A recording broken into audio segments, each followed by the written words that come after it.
नमस्कार बच्चों, मैं मनीषा भारती आज अध्याय शांति के प्रश्नोत्तर पर चर्चा करने जा रही हूँ।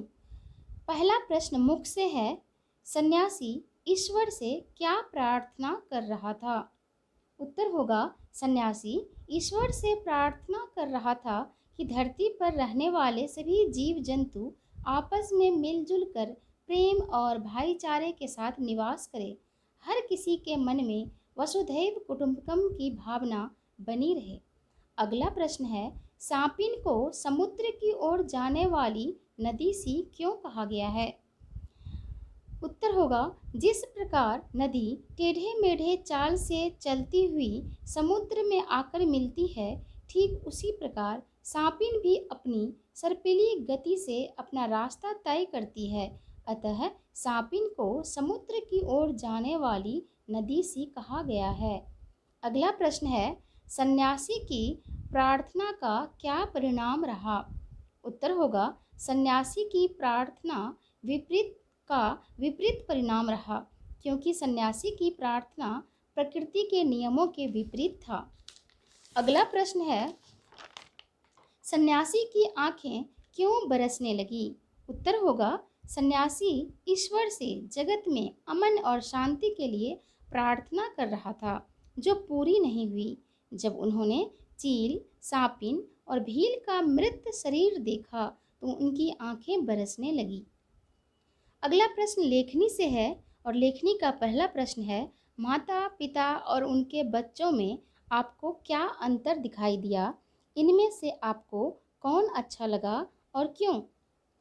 इस प्रश्न का उत्तर इस प्रकार हो सकता है, इस कहानी में बच्चों की संवेदना और मानसिकता एक दूसरे से मिलती जुलती है।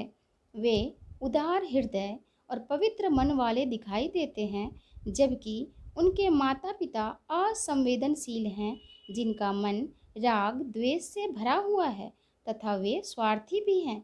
दूसरों को हीन समझकर, तुच्छ समझकर उनका अहित भी करते हैं। अतः बच्चे अच्छे लगे। अगला प्रश्न है, चील, भील और सांप के बच्चे अपना भोजन छोड़ने के लिए क्यों तत्पर हो गए? यह प्रश्न मूल्यपरक प्रश्न है। इसका उत्तर होगा, बच्चों का हृदय दया और करुणा से भरा हुआ होता है। चील, भील एवं सांप के बच्चे संवेदनशील हैं, जिन्हें अपने माता पिता से बेहद लगाव है। ये बच्चे दूसरों के दर्द को भी अपने दर्द की भांति समझते हैं। बच्चे ये नहीं चाहते हैं कि कोई दूसरा बच्चा अपने माता पिता से बिछुड़े, अतः वे अपना भोजन छोड़ने को भी तैयार हो जाते हैं। अगला प्रश्न है, कहानी में कौन किसे मारना चाहता है और क्यों? इसका उत्तर है, कहानी में एक चील सपोला को मारना चाहती है ताकि अपना और चकुला का पेट भर सके। भील अपने पुत्र के मनोरंजन के लिए चकुला को पकड़ना चाहता है तथा सांपिन बदले की भावना से भील को डसना या काटना चाहती है। लेखनी का चौथा प्रश्न है, लेखक ने पाठ का शीर्षक शांति क्यों रखा है?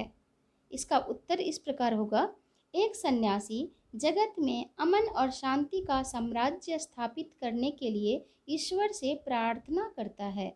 शांति के विधान के लिए सन्यासी अपना सर्वस्व न्योछावर करने को तैयार है।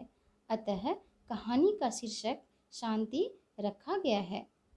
तो बच्चों, ये है मुख और लेखनी के प्रश्न।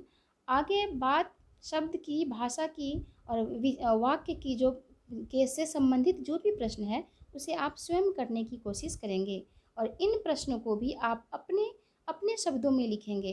धन्यवाद।